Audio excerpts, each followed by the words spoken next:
Switching gears a little bit, we should probably talk about Golden Compass a little bit. That's a completely different thing, but very much a one of the new school of fantasy films. Yeah, the fantasy genre has definitely, seen a tremendous upswing since Lord of the Rings and Harry Potter. Mm-hmm. And Narnia is definitely kind of the movie that would probably be closest to this. Mm-hmm. However, this movie is definitely a lot more complicated than Chronicles of Narnia. Yeah. This is it's supposed to, it seems like a kids movie in the previews, but it really isn't a kids movie. Mm-hmm. I mean, what were your views on how complicated or how this not was not your average kids fantasy film? Well, I was gonna say, honestly, I think I really enjoyed this movie, but I would greatly say though, this movie offers a lot more in terms of plot development and characters and complication as far as like political intrigues and things of that nature than any other kids movie I can think of off the top of my head. I think this movie is far too complicated for someone that's not, almost in middle school probably. And I thought it was too violent for kids that aren't, in the higher grades of elementary school. I just thought it was a lot more adult than a lot of the previews made it out to be. There's a lot of themes in this movie too that are very adult themes. Themes about being controlled by an organization, being controlled by a religious organization, and that's not the kind of thing that all these children are going to be very mature enough to understand completely. I think it's the kind of movie a parent could take a kid to and enjoy more so than the kid, which is probably not makes it not a very good kids movie, just a good movie. Yeah. I enjoyed it greatly. I would say probably the big drawback for me personally in the movie was I felt like the ending was very anticlimactic after the climactic battle that happened. I thought the movie ended with them with a longer scene of them leaving the battle scene than probably warranted. And I understand that they have their own constraints with the film, but I thought at the end of the day, you have this huge climactic battle at the end of the movie, and then you have 10 minutes more after it, and that just works against you. You know what I mean? What did you think of the visual effects? Because I thought they were just spot on, like throughout the whole film. I thought they were pretty good. Obviously, they weren't top notch. It's not. It's not the biggest budget motion picture, but they were really good for what they were.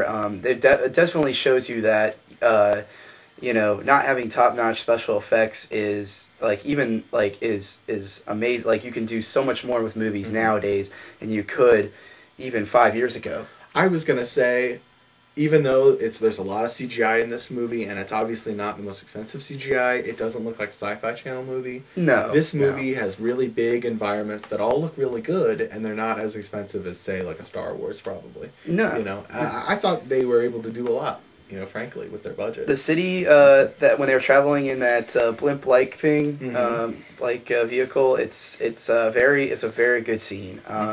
Very visual. It makes me wish that people would make more sci-fi movies so I could see cities like this in a sci-fi film, because I mean, if you could just make a good sci-fi film with these kind of special effects, I mean, I can only imagine how good and wondrous it would be, and maybe even how popular it would be. I was immediately brought to mind whenever you were talking about the scene in which the airship comes into the major city. If they made a movie about the book Dinotopia in this style, it would be very lavish and lush. Oh, yeah. They've made some TV movies based off of it, but nothing on this scale. And honestly, those movies, they never lived up to. What did you think of the cast? Because honestly, I thought this was a huge cast. It was great. It had a lot of big names, and a lot of big names doing smaller parts. What did you think? I think it was great. I love it when I love the fact that anybody and everybody will get together for fantasy film now. Yeah. I think that's why the fantasy genre is like on this huge upswing, and I think that's why all these big stars are like, oh well, maybe 5 years ago they were like, I don't know, these things kind of seem a little kiddie or a little too weird for me, but I think it's or celebrities more now, or big name actors now, are much more accepting of these kind of films, because they're just getting so popular that they're gonna, if you just get into a film like this, you're gonna be known for something completely different in a new generation's eyes. And I think it's great that somebody like Nicole Kidman can play like a character like she did in that film, a conflicted, person, or you don't know if she's evil, you don't know if she's good. In this fantasy world, she's like kind of an evil scientist in a way. I mean, you don't really get to see that very often. And then the voices of Ian McKellen and Ian McShane as polar bears, I mean, talking polar bears, I mean, they have a tremendous fight in the middle of the movie, which is great. And they're just such good voices, especially with the modulation that they use or whatever, to make them sound more like polar bears, I guess more boisterous and stuff.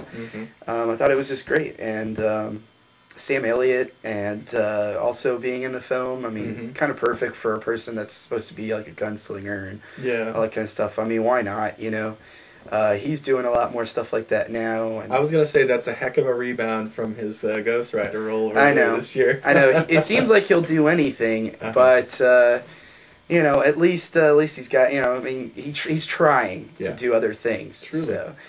So let's boil it down to the basics. What are 3 things you really liked about this movie? I liked the visual effects of the movie. Like I said, not top notch, but they didn't have to be. Right. It was cool to see effects, make a city like it did, and vehicles like there were, and all the animals were CG and. Pretty much, and actually all of them were. They were all CG, and you were like, and you pretty much thought that they were, real most of the time. Like after a little while, you were like, well, these, I mean, the movements were so good and flow was so great. It was good.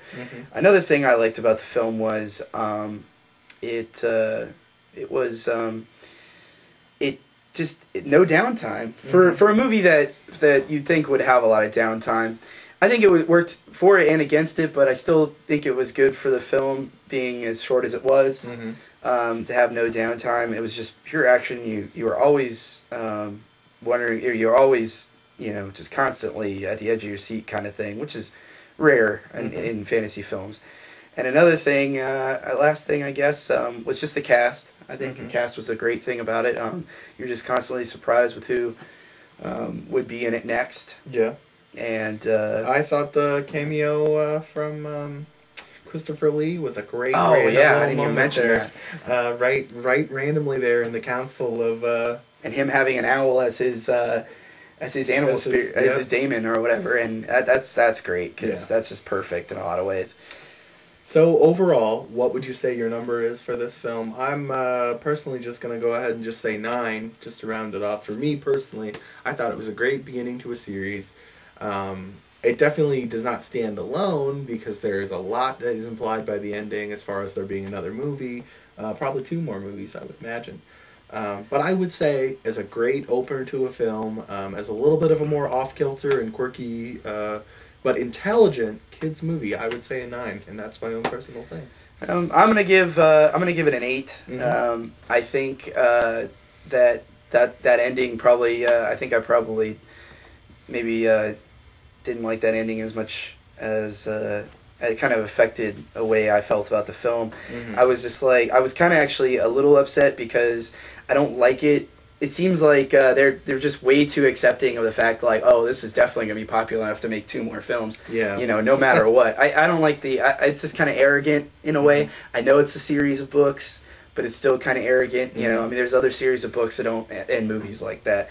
And, it's just, it also seemed like the logic sometimes, it was too accepting. Like it was for something that was supposed to be serious, or more serious. They just knew exactly what was happening every moment in the film, and I thought that logic was kind of, like it assumed you knew stuff that wasn't necessarily there. Okay, well, thanks everybody out there for checking out our first episode, and cheers, Maniacs. Yep. Bye.